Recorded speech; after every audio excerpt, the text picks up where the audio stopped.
kamu masuk surga bukan karena amalmu, bukan karena ritualmu. Wow. Lalu sahabat bertanya, engkau ya Rasulullah juga masuk surga bukan karena ritualmu? Bukan. Terus kenapa? Illa ayyataghammadani Allahu birahmatih. Aku masuk surga karena kasih sayang Allah. Jadi kalau kita beramal beribadah itu karena kasih sayang Allah, kan beda dengan karena ketakutan. Tapi mental itu kan kalau saya dapat kerja ini saya dapat apa? Padahal sebetulnya kalau dikumpul semua ritual kita itu untuk menebus surga Tuhan, surga Allah kan tidak tertebus. Bagaimana mungkin seorang Abdul Somad yang hidup 63 tahun, potong tidur, potong kerja, potong ini, berapa persen dari ritual ibadahnya untuk menebus surga yang kekal selamanya? Kan nggak bisa. Terus masuk surga itu kenapa? Karena kasih sayang Allah.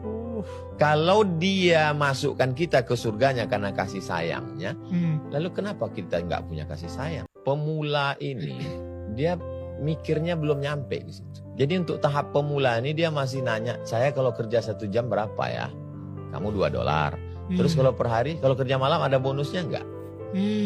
Untuk pemula memang begitu. Teknis. Iya. Kalau dia mau jalan, dia mau mikir, mau merenung, mau belajar, nanti dia akan keluar dari lingkaran pahala itu kepada merindukan kasih sayang. Tapi karena dia jalan di tempat, keilmuannya di bidang yang lain dia S1, S2, S3, pangkatnya naik terus dari golongan 2A, 2B, 2C sampai 4E. Tapi proses pemikiran beragamanya jalan di tempat. Anak kecil terjebak di tubuh orang dewasa. Berbahaya. Kalau kamu nggak sholat, masuk neraka. Kalau kamu minum, masuk neraka.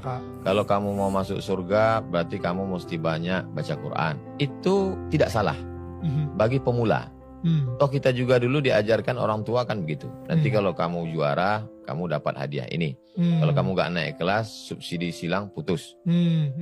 Pemula. Tapi setelah kita dewasa, kita tidak lagi melihat itu. Semua kita berikan kepada orang tua, kenapa? Cinta.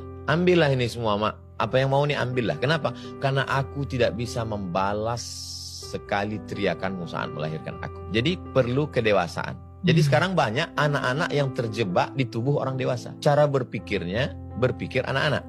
Tapi dia tubuhnya sudah dewasa. Saya pun juga dari awalnya juga begitu. Nanti kalau gini dapat pahala ini, kalau ini dapat pahala ini. Tapi lalu kemudian kita berproses sampai pada puncaknya adalah semua yang kita lakukan ini untuk turunnya kasih sayang Tuhan. Supaya dia sayang sama kita. Kalau dia sudah kasih sayang sama kita, maka semua dia beri. Kalau kita hanya berharap pahala, yang dapat cuma pahala. Tapi kalau kita berharap kasih sayangnya, maka semua dia beri. Ada orang tua. Nanti kalau kamu masuk kelas, gaji jajannya segini. Kalau nanti ranking 1, hadiahnya ini. Dapatnya cuma itu. Tapi kalau kasih sayang orang tua didapat, sentuhlah pada hatinya, letak kasih sayangnya, maka semuanya akan dikasih. Tidak lagi hubungan ganti rugi. Tidak barter. Transaksional, Hubungan kita dengan Tuhan itu bukan barter transaksional. Saya ngerti sih, karena dulu saya transaksional banget soalnya. Ada yang lebih mengerikan lagi, dia angkat Tuhan sebagai direkturnya. Kalau saya buat gini, gaji saya begini. Kalau saya lembur, gaji saya begini. Kalau ternyata saya sudah kerja, nggak dapat yang saya inginkan, dia komplain, nunjuk rasa. Tuhan mana?